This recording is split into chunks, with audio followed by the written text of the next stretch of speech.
그런데 자기 아이에게는 그렇게 좀 냉소적이고 냉담하고 싸늘하게 그렇게 하다가 또 남의 아이한테 또 안 그래. 엄마의 말에 공통점을 이제 발견을 하고 왜 우리는 내 아이에겐 더 좋은 말 하기가 어려울까? 설거지 통에 좀 넣어놔, 먹은 거 치우는 사람 따로 있는 거 아니야 했을 때 엄마가 해. 애가 그랬다 봐요. 그러면은 됐어. 야, 부탁 하나 봐라 내가. 싫어도 내가 해. 됐어. 니들한테 말 안 해. 여러분이 만나고 싶던 책과 작가를 만나는 북플랫폼 다독다독 책장을 열겠습니다. 네, 안녕하세요. 안녕하세요. 안녕하세요. 야, 네, 오늘 또 한 분의 빅 게스트가 나오셨습니다. 그렇지. 이 책은요. 예스24 선정 2022년 올해 책 중 탑 6에 들었고요. 그리고 이 저자분의 블로그와 인스타그램의 게시물에는 정말 폭발적인 반향과 반성과 응원이 이어지고 있습니다. 바로 엄마의 말연습이라는 책에 윤정 작가님이 오늘 다독다독에 나와주셨는데요. 딸과 아들을 키우는 17년차 교사이시기도 하고요. 그리고 20만 명이 넘는 팬을 지닌 교육 인플루언서시기도 합니다. 마음이 단단한 아이들이 더 많아졌으면 하는 바람으로 오뚜기샘으로 불리는 윤정 작가님을 소개합니다. 안녕하세요. 네, 안녕하세요. 반갑습니다. 반갑습니다. 야, 오늘 제주도에서 서울 오신 김에 한번 나와주셔서 정말 감사합니다. 네. 저 이거 하러 온 거예요. 오신 김에 이거 하러. 그래요? 그럼요. 너무 감사합니다. 영광입니다. 네, 진짜 그 인스타그램으로 쉽게 만날 수 있는 그 글 하나하나가 어떻게 CCTV를 달아놓으셨나 싶을 정도로 제가 아이에게 했던 그 막말들 그러니까 상처인지 모르고 상처줬던 말들을 너무 잘 담아주셔가지고 진짜 큰 공감을 하면서 또 배우고 있습니다. 지금 아이들이 혹시 몇 학년인지 여쭤봐도 될까요? 네, 저희 큰애는 이제 초등학교 졸업했고 딸인데 이제 중학교 들어가고요. 둘째는 초등학교 3학년 올라가요. 그래서 그 아까 초중자존감 수업 말씀하셨는데 이 엄마의 말연습과 뭔가 이어지는 맥락이 있을까요? 선생님이 관심 있는 주제? 저는 네. 이제 초등 자존감 수업은 저희 딸아이 그 큰애가 초등학교 1학년 때 제가 그 아이 학교 보내놓고 그 친구 문제 겪고 이러면서 마음고생을 너무 하게 되면서 그 과정에서의 이야기들, 그러니까 큰애에 대한 스토리가 좀 담겨 있고 제가 그 초등교사로 근무하면서 초등학생들을 관찰한 그런 결과물이에요. 근데 이제 이거는 엄마의 말연습은 둘째를 키우면서 제가 깨달은 이야기들이 많이 담겨 있고 또 제가 이제 학교에서는 이제 학생들을 관찰을 했다면 육아휴직 이후로는 제가 이제 놀이터 죽순이가 된 거죠. 종일 있으면 이제 보여요. 애들 노는 것도 보이지만 이제 엄마들도 보이고 엄마들이 어떤 말을 하는지 아이와 어떻게 상호작용하는지가 뭐 일부러 제가 보려고 막 그렇게 한 건 아닌데 다 보이고 들리고 그러더라고요. 그래서 그 가운데 공통점이 있었어요. 그러니까 엄마들이 아이를 다 아끼고 얼마나 사랑해요. 그런데 남의 아이에겐 또 안 그래요. 그런데 자기 아이에게는 그렇게 좀 냉소적이고 냉담하고 싸늘하게 그렇게 하다가 또 남의 아이한테 또 안 그래. 그래야지. 그쵸. 가식적으로라도. 네. 남한테는 그렇게 하잖아요. 나만 이런 게 아니네. 다 이러네. 다 그래요. 네, 근데 다 상식적인 사람들이 너무 좋은 분들. 그래서 그 엄마의 말에 공통점을 이제 발견을 하고 왜 우리는 내 아이에겐 더 좋은 말 하기가 어려울까에 대한 그런 고민을 담은 책이에요. 궁금해요, 진짜. 내가 가장 소중하고 가장 잘 키우고 싶고 정말 세상에 그 무엇보다 소중한 존재인 아이에게 왜 나는 그렇게 상처 주는 말만 하고 지냈을까? 그러게요. 왜 그럴까요? 왜 그럴까요? 제가 이제까지 정말 숱하게 저에게 많이 물어본 질문인데 제가 찾은 답 중에 하나는 뭐냐면 저는 나이로 설명을 드리고 싶어요. 이걸 가장 좀 쉽고 선명하게 설명할 수 있는 게 나이로 하면 많이 와닿으시더라고요.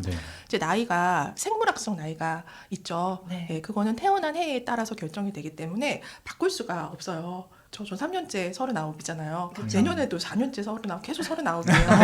그렇잖아요. 못 바꾸니까. 그런데 사회적 나이가 또 달라요. 이 생물학적 나이와 사회적 나이는 또 다른 차원인 것 같아요. 이거는 그 집단 생활의 경험. 그 사회생활의 경험을 통해서 알아가는 거죠. 예를 들어서 여기에 이제 우리 11시에 이제 약속이었는데 제가 10시 58분에 딱 문 앞에 도착을 했죠. 네. 네, 저 일부러 막 내가 이거 딱 맞춰야겠다 한 게 아니에요. 이제 사회적으로 너무 익숙해진 거예요. 그 계산해보고 약속을 지키려면 뭐 5분 전까지는 가야 되고 걸어가는데 얼마나 들고 이런 것들이 몸에 이제 배어 있는 거죠. 네. 왜냐하면 약속을 어기면 누군가에게 피해를 주기 때문에 집단에 피해를 주고 사회에 보탬이 안 된다는 걸 학습을 했어요. 근데 이거는 뭐 학교에서도 배워요. 그리고 직장 생활을 하면서도 배워갑니다. 근데 이게 만약에 이런 경험이 적으면 사회적 나이가 좀 어릴 수도 있어요. 네. 그냥 집에서 혼자 히키코모리처럼 있으면 네, 네. 이런 것들, 이런 사회적인 규칙이나 룰이나 예의나 이런 것들을 잘 배워갈 수 없겠죠. 네. 그래서 사회적 나이는 이 좀 생물학적 나이와 좀 다른 차원이다. 음. 그리고 또 한 가지 나이가 뭐냐면 마음 나이예요. 정서적 나이. 이것도 다른 차원이더라고요. 네. 네, 그러니까 우리가 나이가 40이다 해가지고 사회적 나이도 40이다 아닐 수도 있어요. 마음 나이도 40이다 아닐 수도 있는 거예요. 10살일 수도 있어요. 왜냐하면 이 마음 나이라는 거는 마음을 많이 이해받고 공감받고 표현하고 그 표현을 장려받고 이런 경험을 통해서 이제 마음도 자라는 거거든요. 머리가 커가듯이 지능이 발달하고 그 인지적인 게 발달하는 것처럼 정서도 발달해 가는 건데 이 그 마음을 나누는 경험, 그러니까 쉽게 말하면 내 마음을 누군가가 이해해주고 공감해주고 나도 자연스럽게 내 마음을 표현해보고 하는 경험이 그냥 많으면 쌓이면 저절로 이제 마음도 자라죠. 상대방의 마음도 이해할 줄 알고 인정할 줄 알고. 그런데 이런 경험이 많지가 않으면 마음이 자라지 않을 수 있다는 거예요. 그러니까 어떠냐? 공감해주기가 너무 어려운 거예요. 네. 공감이 잘 안 가는 거죠. 그러니까 만약에 아이가 9살이다라고 한다면 9살의 시선에서 봐줘야 돼요. 그래야 공감이 되는 거죠. 근데 내가 40살의 시선에서 얘를 봐. 그건 공감이 아니에요. 이해가 안 가는 거죠. 왜 그래? 몇 번을 말해? 이렇게 되는 거죠. 공감에 서툴러져요. 마음 나이가 어리면. 그러나 이 마음 나이가 어린 사람도 사회생활은 잘해요. 다른 애들한테 하는 건 이건 사회적 나이. 왜냐면은 이 집 아이에게 내가 상처 주는 말을 하는 거는 이건 예의가 아니다. 이거는 이 부모의 그 양육하는 그 방식의 문제여서 내가 관여할 부분이 아니야. 라고 분리하는 거죠. 이건 사회적 나이예요. 그래서 사회적 나이가 저도 꽤 높은 편이거든요. 근데 사회적 나이가 높으면 그렇게 나서서 그렇게 안 하지만 다른 아이에게는 내 아이한테 대하는 건 이제 정서적 나이라는 거죠. 그러니까 애랑 싸우는 거예요. 애랑 싸워요. 애랑 싸우고 뒷싸움하고 그리고 막, 애의 어떤 부정적 감정에 휘말리는 일도 그러니까요. 많아요. 네. 네. 욱하고 막 그렇죠. 이렇게 말한다고 나한테? 막 이러면서 네, 그리고 뭐 좀 부탁했을 때 네. 뭐 예를 들면 그 설거지 통에 좀 넣어놔 먹은 거 치우는 사람 따로 있는 거 아니야 했을 때 엄마가 해 애가 그랬다 봐요. 그러면은 됐어. 야 부탁 하나 봐라 내가. 싫어도 내가 해. 됐어. 니들한테 말 안 해. 이게 이제 부정적 감정의 영향을 받는 거예요. 근데 아이는 아이거든요. 네네. 그래서 그냥 애가 아유 그래 싫을 수도 있지. 뭐가 좋니? 노는 것만 좋지. 이제 이런 수준으로 이제 아이의 그 입장과 눈높이에 맞게 이해해 주는 거. 그게 이제 공감인데 서툰 거죠. 되게 모범적으로 반응을 하시는 것 같아요. 너 다음에 밥 안 먹을래? 막 이렇게 밥 먹기 싫어? 막 이럴 수 있는데도 되게 그래도 완화된 표현으로 하시는구나. 네. 역시. 그래서 저는 책을 읽으면서 되게 가슴에 와닿았던 말이 부정적인 말로는 어떤 긍정적인 변화도 맞아요. 이끌어낼 수 없다. 네. 아이에게 사실 그렇게 하면 안 돼. 그건 안 되는 거야. 막 이런 거 우인영 선생님도 하잖아요. 그래서 가르쳐야 합니다. 막 이러시는데 그렇게 말씀하시는데 그 시선으로 계속 봐주었던가에 대해서 정말 이렇게 자각하고 돌아보게 해주신 것 같아요. 그래서 이 책에 나왔던 아이를 웃게 해주는 존중의 말 3가지를 배워보고 싶습니다. 네. 존중의 말 3가지 중에서 우선 인정의 말. 예, 이거 정말 질문을 많이 주세요. 그래서 이거 정리를 제가 드릴게요. 이거를 다 인정해 주라는 게 아니에요. 그러면 큰일 납니다. 아이는 잘못된 행동을 하고 잘못된 생각의 오류 이런 거 다 바로잡아야 돼요. 그거 다 인정해 주면 안 되죠. 예. 근데 인정은 뭘 해줘야 되냐? 정확히 대상이 감정을 인정해 주라는 거예요. 감정만 인정해 주면 돼요. 행동도 교정해주고 문제되는 그런 생각도 바로잡아 줘야죠. 그 훈육입니다. 그러나 그렇게 가르쳐 주면서도 충분히 감정을 인정해 주면서도 할 수 있어요.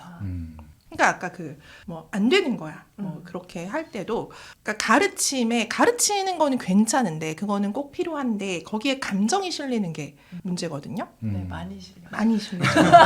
네, 많이 실리죠. 우리 하나 예를 들어볼까요? 네. 상황적인 예를. 아이가 우는 상황 한번 해보죠. 네. 네. 계속 울면 막 징징거리면 음. 너무 이렇게 신경이 막 네, 곤두서면서 뭐라고 하세요? 네, 계속 점점 울어요, 애가. 뭐라고 하세요? 그만 진짜 솔직하게 말해요. 엄마는 진짜 네가 그렇게 울면 엄마 너무 어찌할 바를 모르겠어. 그렇게 막 얘기해요. 진짜? 엄마 그럴 때는 엄마가 지금 너무 힘들고 그 우는 소리가 음. 너무 힘들어 그만해줬으면 좋겠어 이렇게 얘기해요. 네. 진짜로? 이야. 근데 이제 네. 그만 어떻게 울어 막 얘기하세요? 이거. 애가 막 징징거리고 징징거리고. 울고 그만 울어. 그만 울어. 뭐가 그렇게 슬퍼? 뭐 이렇게 얘기하는. 네가 울 일이 아니야. 그게 무슨 울 일이야. 울지 마. 아, 이렇게. 걸핏하면 네. 징징대. 네.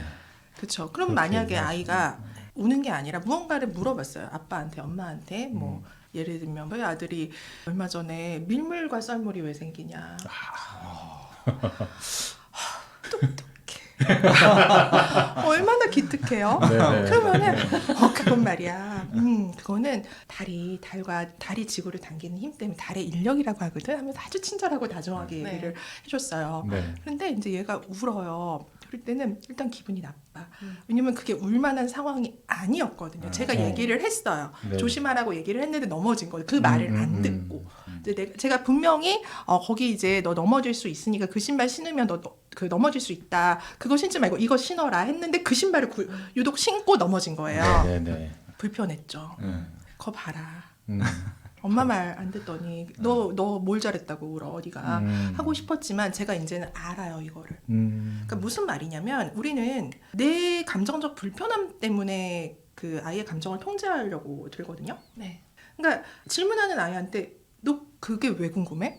그게 궁금할 일이니? 그만 질문해. 이런 식으로 반응하지 않아요. 왜냐면 기특하거든요. 궁금해하는 게.